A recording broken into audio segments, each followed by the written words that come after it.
Mahapachapati, his daughter, Princess Sundarinanda, and Princess Yasutara were weeping softly.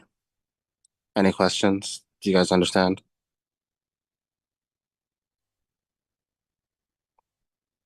Yes, then. Yes. Okay.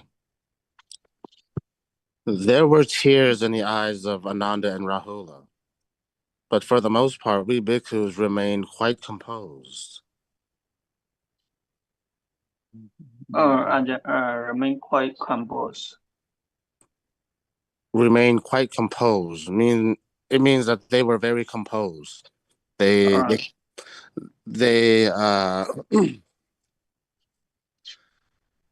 They control their mind.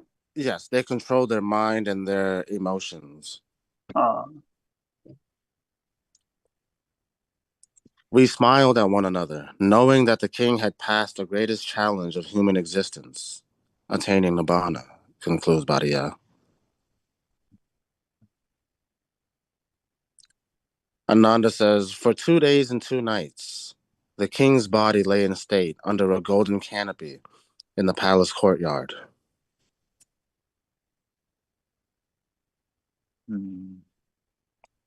Yes, then.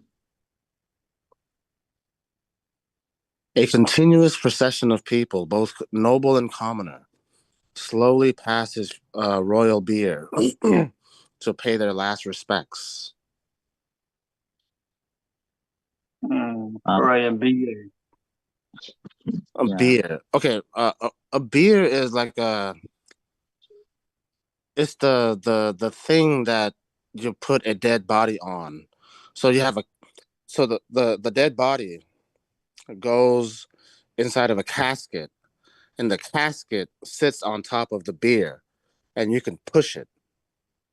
In the past, maybe they didn't have wheels for beers, but it's like you prepare the casket, the dead body, and you put the casket on top of the beer, and then you set it on fire.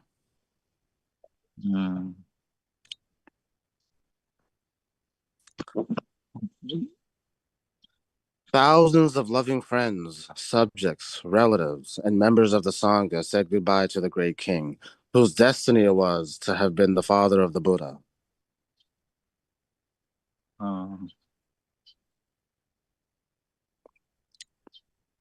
Anuruddha continues. On the 3rd day, we held his funeral service outside the city walls in the royal park. The grand event was sponsored by the new king, Mahanama, my brother. The grand event, grand. So anything that is grand is very, very big, very great. Yeah. And because this funeral was the funeral of a king, it had to be grand.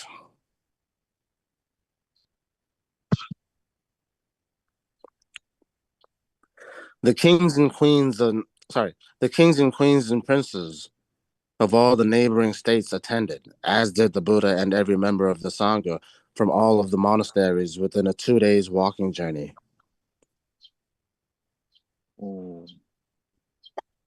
Any question?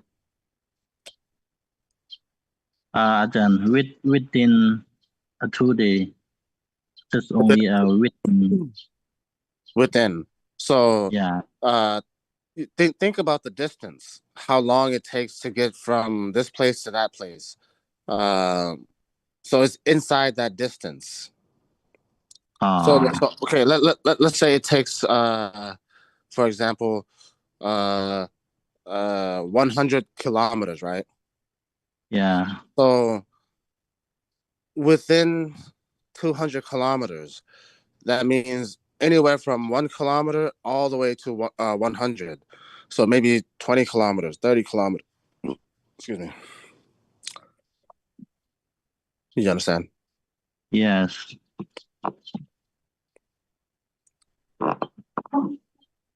In fact, every bhikkhu and layperson in the region Once they learned of the king's death, wanted to go and pay their respects, not only to King Suddhodana, but to the Buddha himself, says Mahakasayana. Yes.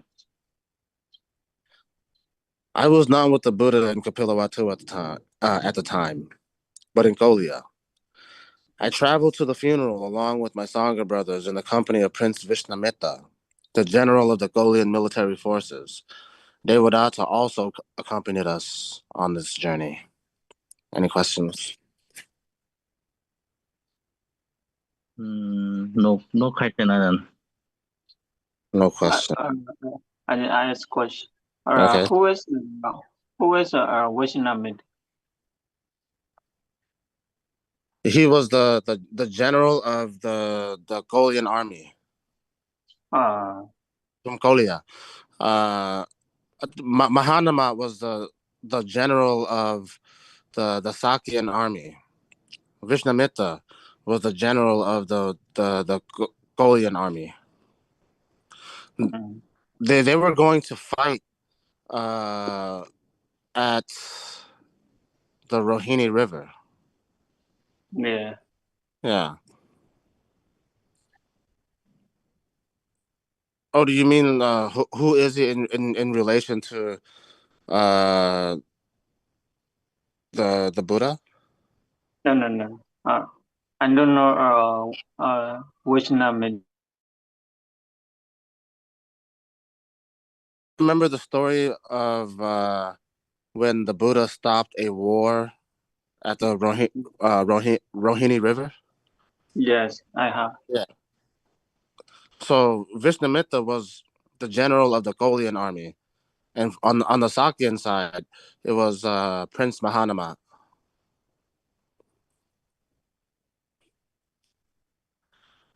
When we arrived at the ceremony, King Mahanama and Prince Vishnamita greeted one another as brothers.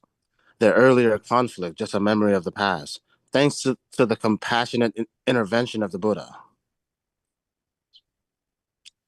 Intervention, Ajahn. Intervention. So when someone intervenes, it's like they come between two or more people to try to stop the fight.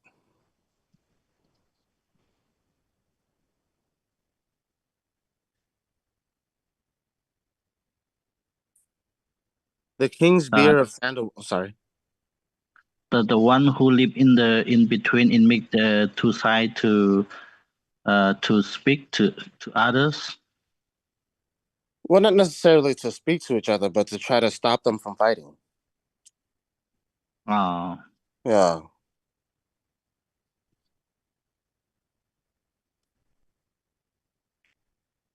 Okay, then.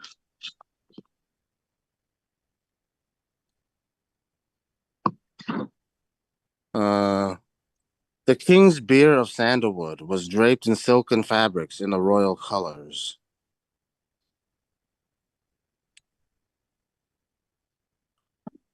Right. Draped. Okay, I'm going to turn on my camera because I have a perfect example.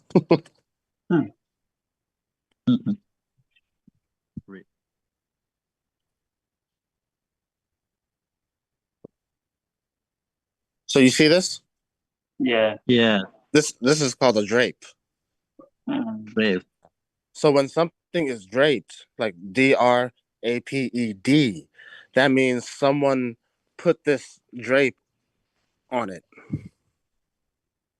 Okay, so DRAPED is an action that had already happened, but DRAPE is this, a drape. Yes. And this is where we sit when we chant for people. That's that one you told us before, but I forgot the monk who sit the monk prays Ajahn in Okay, the this is called a dais. A dais. Yeah, a raised platform. Yeah. Yeah. Anyway,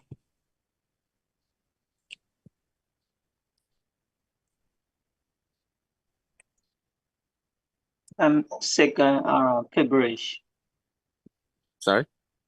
Second fabric. Silken fabric. So a fabric is just a cloth. Like your robe is a fabric. Someone's shirt is a fabric. Silken is just, it means it's made out of silk. In Southeast Asia, in Myanmar, Vietnam, Laos, Thailand, there's plenty of silk. Yeah. The material comes from a cocoon. So there's something called a silkworm. So this worm turns into a cocoon, and the layer that protects the larvae inside, it has like a very long string that wraps around the cocoon, and people pull the string or thread from the cocoon, and then they use that to make like silk clothes and silk cloths. The Sangha members filed past, and they were followed by the aristocrats. Aristocrats. Like all the rich and powerful people. Oh. Yeah. The soldiers, merchants, traders, craftsmen, farmers, and even all the servants in the land came to bid the king farewell.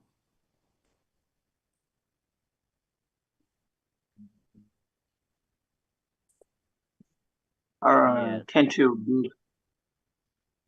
Came to bid. So to bid is to say something. It's usually followed by farewell. So when you bid farewell to someone, that means you have said goodbye or you say goodbye. So farewell is goodbye. Bid farewell is to say goodbye. And the past tense for bid is bade. Yeah, I bade my mother farewell. I bade my father farewell. I bade my sister farewell.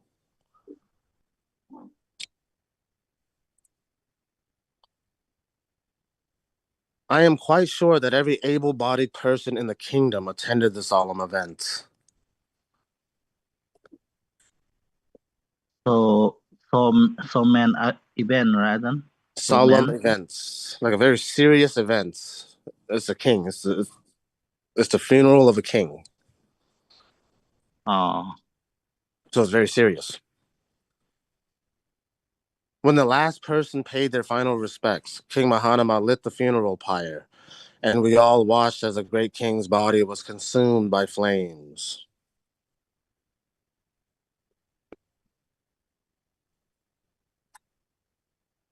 Yes.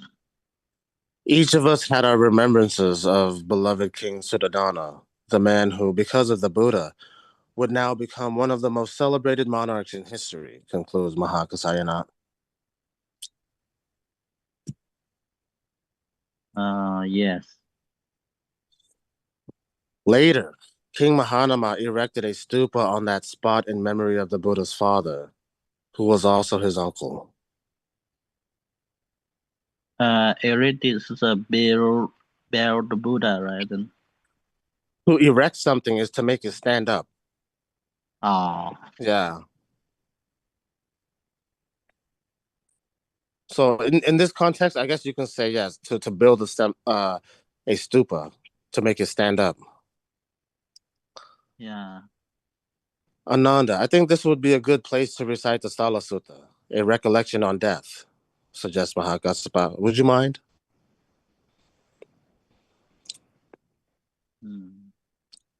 Not at all, Venerable Sir. Life is unpredictable and uncertain in the world. Life here is difficult, short, and bound up with suffering. Do you guys have any questions? Bound up is Thai, right? Then? Yeah, Thai. How can I use not at all? Sorry? How can I use not at all? Not at all, Venerable Sir. Oh, Not at, not at all. yeah.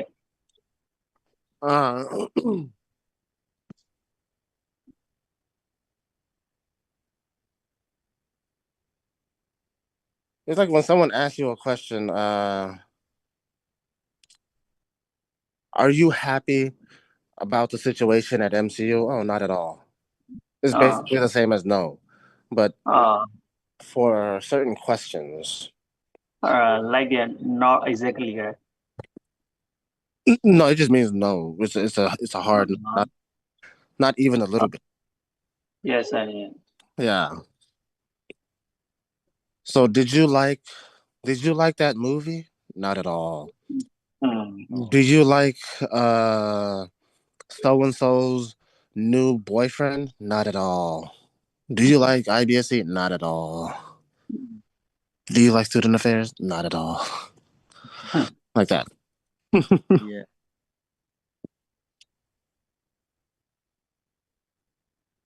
A being once born is going to die, and there is no way out of this. When old age arrives, or some other cause, then there is death. This is the way it is with living beings. That's true. Yes.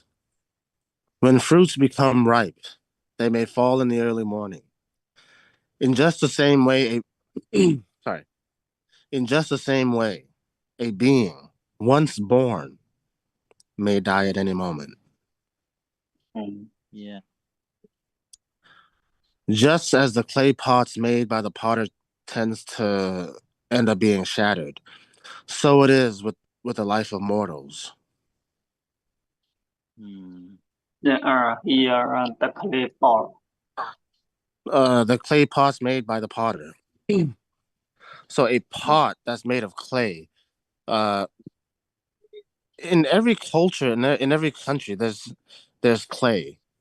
So clay is like a type of soil, and people can use it to make pots and pans and cups. Usually by mixing it with water, and and after they form a cup or form a pot, they usually have to burn it to make it very, very hard. Oh. Yeah. I remember I had lunch at a Myanmar restaurant in Bangkok. They served chicken soup that was inside of a clay pot. Apparently, this chicken soup is like really good for sick people. Oh. Yeah.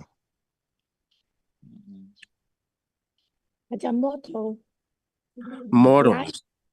So you and I are mortals because we have to die. We can die. Immortal can never die. Mortal can die. Oh. Yeah.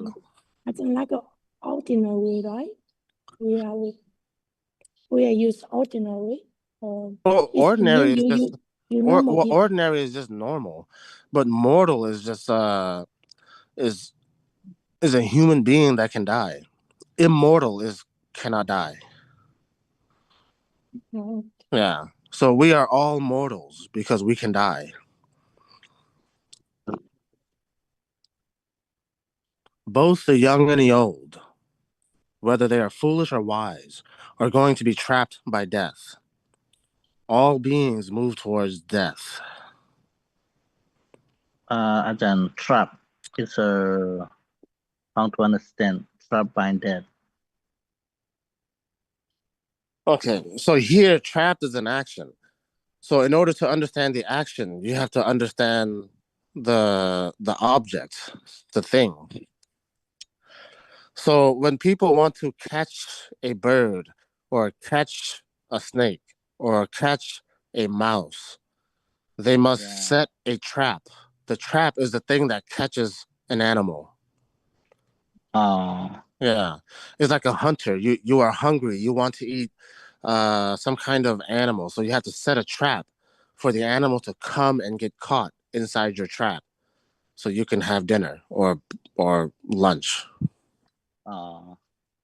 Okay then. They are overcome by death. They go to the other world. And then not even a father can save his son, or a family, their relatives.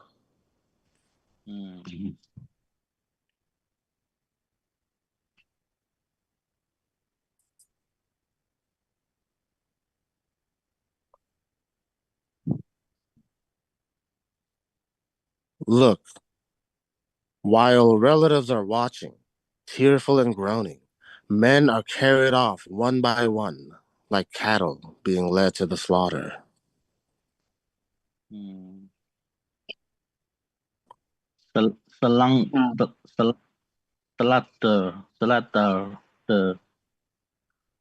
Slaughter. So here, I think they're referring to like the slaughterhouse, the place where people kill cows. But the word slaughter, it means to kill, usually an animal. So if you want to eat cow meat, you have to slaughter a cow. If you want to eat a water buffalo meat, you have to slaughter a water buffalo. So it just means kill, but we use this word only for animals. Yeah. Yeah, you have to slaughter a chicken, slaughter a cow. So a cattle is a cow. What does it mean? Tearful or groaning? Tearful and groaning. So like tearful is like you're crying, you have tears coming out of your eyes. Groaning is like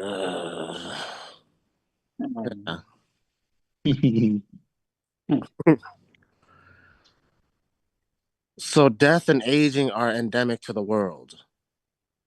Therefore, the wise do not grieve, seeing the nature of the world.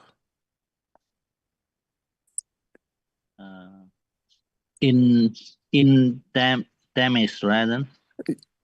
Endemic. So when something is endemic to a place, when something is endemic to a country or a city or whatever, it means it is native to that area. Like pandas are endemic to China. Yes, but COVID-19 we are called epidemic. No, COVID-19 is a pandemic. Pandemic, okay. The reason why it's called a pandemic is because it affected the entire world. Now, if a disease only affects one country, the entire country, is called an epidemic. Okay? An epidemic is only within a country. A pandemic is all around the world.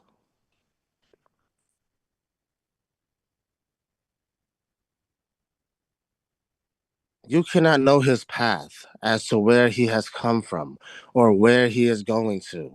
So it makes no sense to grieve for him. The man who grieves gains nothing. He is doing no more than a foolish man who is trying to hurt himself. If a wise man does it, it is the same for him. Yeah. Peace of mind cannot come from weeping and wailing. On the contrary, it will lead to more suffering and greater pain.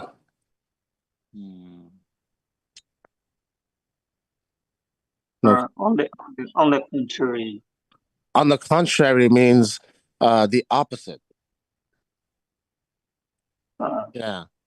So to the opposite of what I just mentioned, it will lead to suffering and greater pain.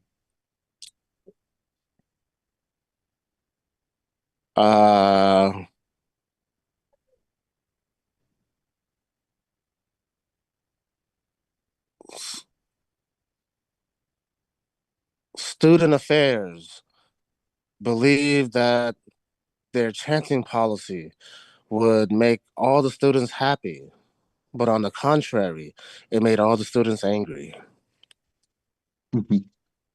Yeah. Yeah, it's the opposite.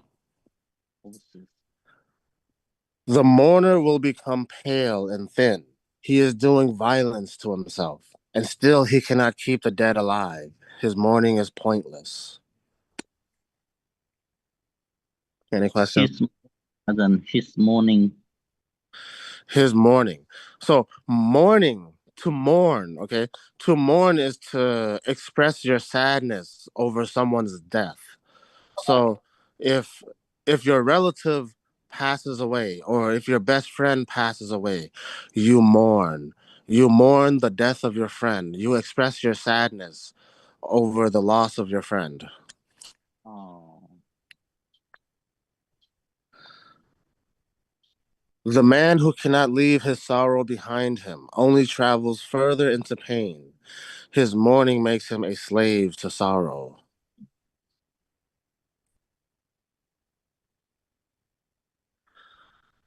Look at beings who are facing death, who are living out the results of their previous deeds. People are terrified when they see that they are trapped by death. Sure. What people expect to happen is always different from what actually happens. From this comes great disappointment. This is the way the world works. Yes, that is very correct. A man may live for 100 years or even more, but in the end, he is separated from his relatives, and he too leaves life in this world. Yeah. So we can listen and learn from the nobleman as he gives up his grief. When he sees that someone has passed away and lived out his life, he says, "He will not be seen by me again." When a house is burning, the fire is put out. Oh, sorry. What about lay down his life? Lived out. So if you live out your life, that means you lived your life to its fullest potential. Yeah. You lived as long as you could possibly live, and you lived your life to the fullest. You did everything you could possibly do in your life.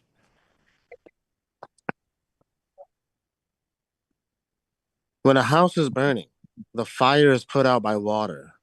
In the same way, the wise man, skillful, learned, and self-reliant, extinguishes sorrow as soon as it arises in him.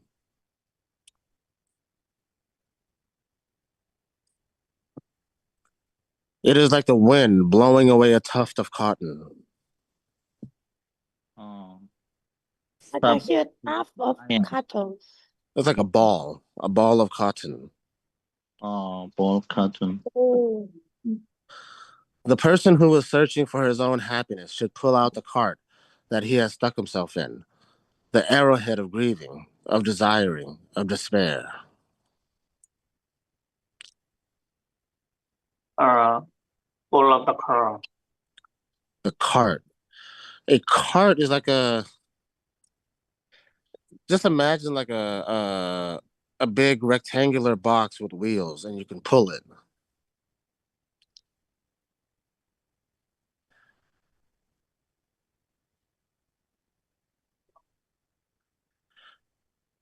Then what different the stock and the trap? Stuck and trapped. In trap, yes. Okay, when you're stuck, you cannot get out. Yeah. A trap is like a trap was designed specifically for an animal to get stuck inside. But just because you are stuck somewhere does not mean you are trapped. Do you understand? The trap is intentional. Being stuck was not intentional, or getting stuck. Okay. It's like your let's see here. Like the elevator is broken, you stay in the lift where you the stuck or the trap. Trapped. Yeah. Well, actually, you can use both. You can use stuck and trapped. Yeah, you can use both.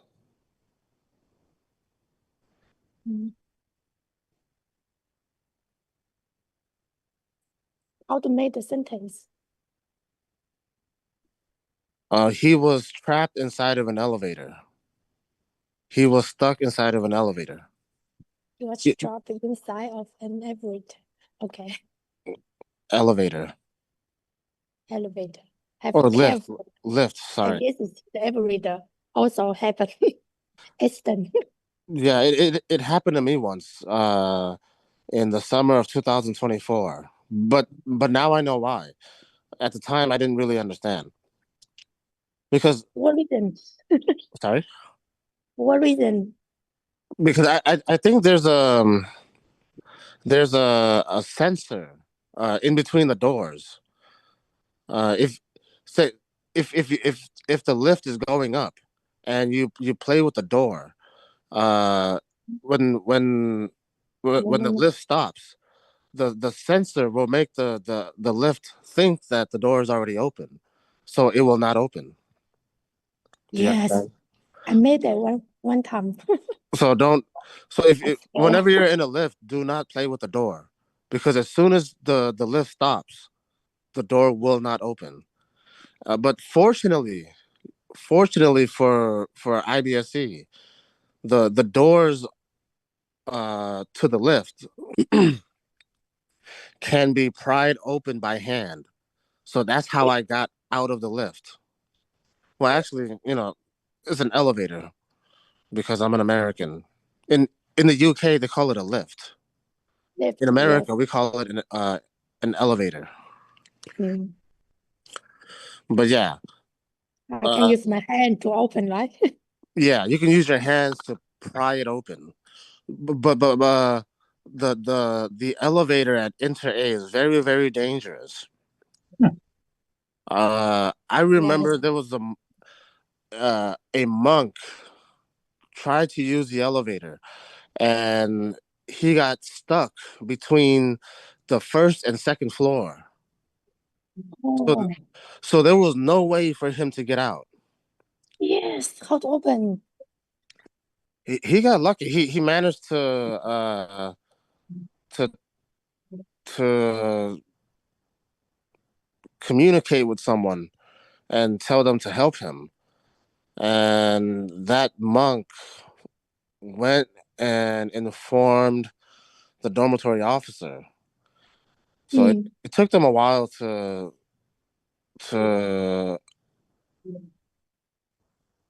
operate the elevator and make it work again.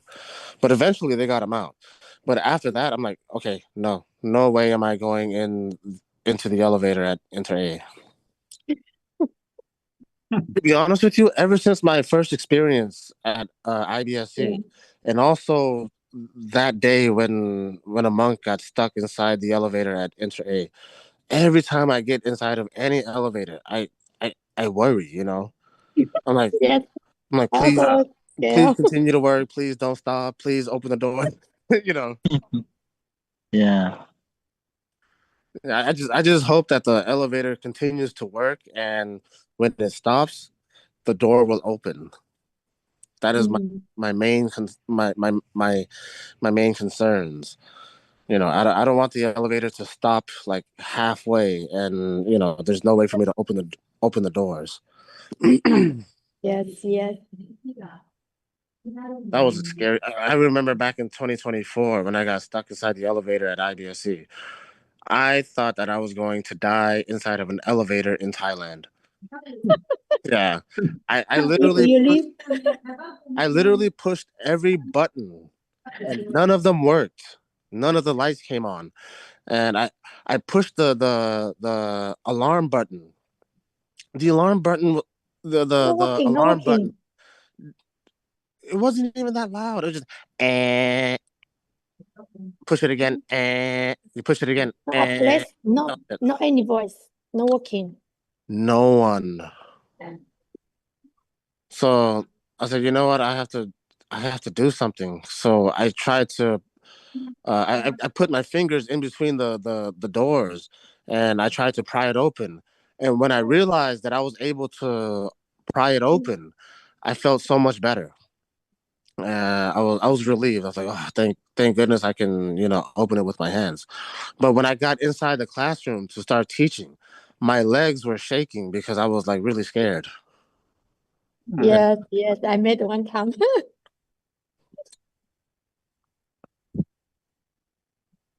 Okay. The man who has taken out the dart, who has no clinging, who has obtained peace of mind, passed beyond all grief. This man, free from grief, is still 他讲 dart. a dart. A dart is like a very small arrow-like thing where you can throw it and it'll get stuck on a wall. Oh. It's actually really fun if you play with darts. Yeah. That will training your eyes and your balance and how to. Yeah. And pass beyond all griefs. Pass beyond all grief. That means he put his sorrow, his grief behind him. All of your suffering and all of your attachment is behind you. So in front of you, there's no sadness, no suffering. Can you guys give me like a 1 minute break? I have to use the restroom. Okay, Ajahn. Okay.